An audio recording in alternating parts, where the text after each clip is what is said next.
Hello, I'm so happy I got a hold of you. Welcome to another exciting episode of Lucious Showcase. I am Lucious T, and welcome to week 3 of Ninja Month. This week we're taking a look at a game that's from a franchise I have no experience with. And yes, I am wearing the same thing I wore last video. I'm actually filming them at the same time.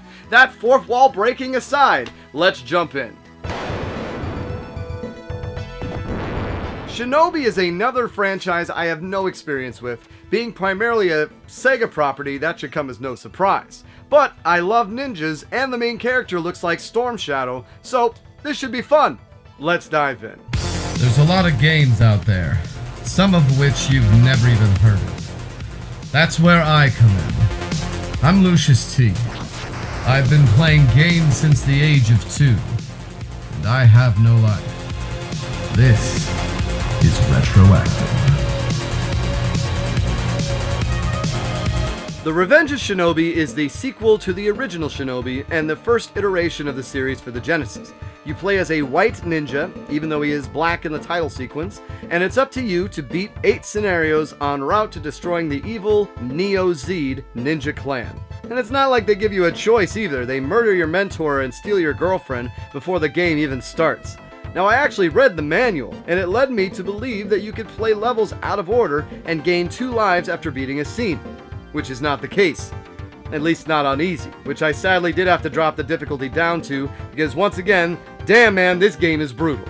And not the fun kind of brutal where it just requires memorization and execution. Nope, this is cheap enemy placement, death by knockback, lack of continues, and instant death everywhere that we all claim is awesome once we are good at it. However, I can't deny the game is fun, and you do get better at it as you go. Now, having 40 lives on easy mode certainly helped, but there are several places that can trip you up.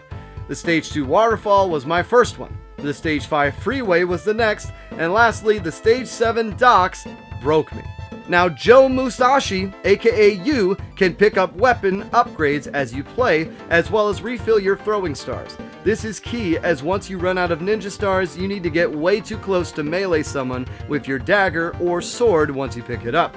You also have one of 4 ninja magics you can use once per scenario or once per life.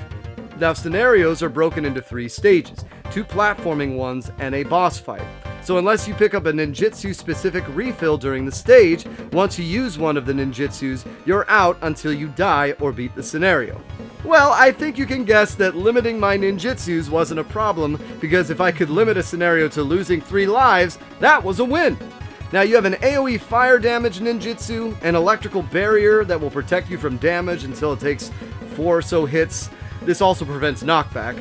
The air super jump ninjutsu that lasted the whole stage, and the last one, which was a suicide attack that I never used.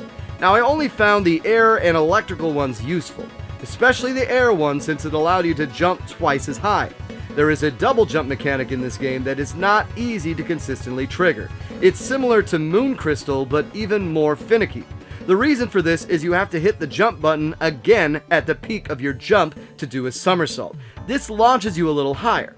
Now, it's not so bad at first, but once you get to the levels that require you to use it to jump over death pits, it gets old very fast. This is likely my biggest complaint about the game, so using the air jump allowed me to avoid some of these trickier jumps, and I also found it easier to do the double jump whilst using it too. Go figure. Sadly, it can't get you past everything. You only have 3 continues, and even though easy mode gives you 10 lives, I couldn't make it past the opening section of level 7. The game isn't all frustration though. It also has some very bold level design for a late 80s game. Level 3 and 5 even have you jump in and out of the foreground with the double jump, which adds a really neat element to the game. It can also trip you up though, as using that jump is effective in combat as well. Musashi can launch 8 ninja stars in all directions whilst in the somersault, so it led to a lot of deaths on the freeway section by accidentally jumping off the bridge, or missing the enemies you were trying to hit by launching the volley into the wrong plane. Now, the boss fights can also be a rather stressful affair. Each has a limited vulnerability and can be hard to recognize, or in the case of Stage 3's boss, just take forever to kill. Seeing Spider-Man and Batman was super cool, and I was bummed that I didn't make it to Godzilla. The game is just hard, and not enjoyable enough to warrant the time it would take to master. But I know some of you will disagree, so feel free to flame me in the comments section with get goods and whatnot. Time for some Lucious metrics. Game design. Arcade. Its arcade roots shine through big time. Only 3 continues is rough, but on any difficulty other than easy, you only get 3 lives and 1 life respectively. Damn man, that is brutal. The level designs themselves are all extremely clever, with little touches of greatness mixed in with the annoying. Ninjutsus are very generous and crucial to use wisely, and all the cameos like Arnold and Rambo in the game are fantastic. It definitely knew who it was appealing to. Playability. Cheap. I might get some flack for this, but I'm sorry, the game feels cheap in how you take damage and deal damage. Controls are not seamless by a long shot, your projectile attack is limited, and you die way too easily in certain levels. Hell, some levels just feel plain broken unless you use a certain ninjutsu. Not saying it's bad, it's just not something that I would be able to sell anyone on as a pick up and play game that is fun the whole time. Cost of entry. Inviting. Loose copies go for about $16, and complete you're looking around $40, which I'd say is a fair price for a pretty solid game with a stiff learning curve. I'd pick it up if you like challenge and annoying platforming. Storytelling. Cheesy goodness.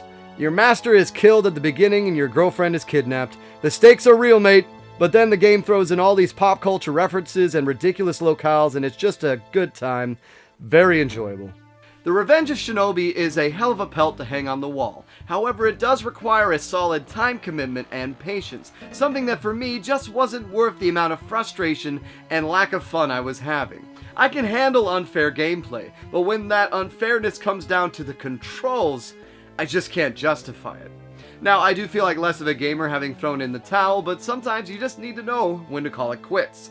Taking all that into account from the perspective of a binge-playing game finisher, I give this my Lucious T recommendation of backlog it. And there you have it. That's it for this week, guys. Thank you for joining me. Yes, backlog it because it is still a really good game. The way I would say it is think of a perfect game with a sheen of oil over it. And I just couldn't wash all that oil away to get to the good game underneath. Now, I know some people aren't going to agree with me. That somersault mechanic, man, I don't know if I need a new controller or what, but that was just killing me.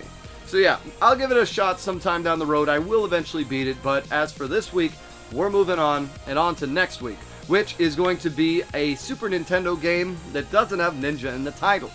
Good luck guessing that one. Alright guys, as a reminder, I release a new video every Tuesday. Thank you for liking and subscribing to the channel. Make sure to hit that notification bell so you see these videos. And once again, it's been so nice getting a hold of you. Take care.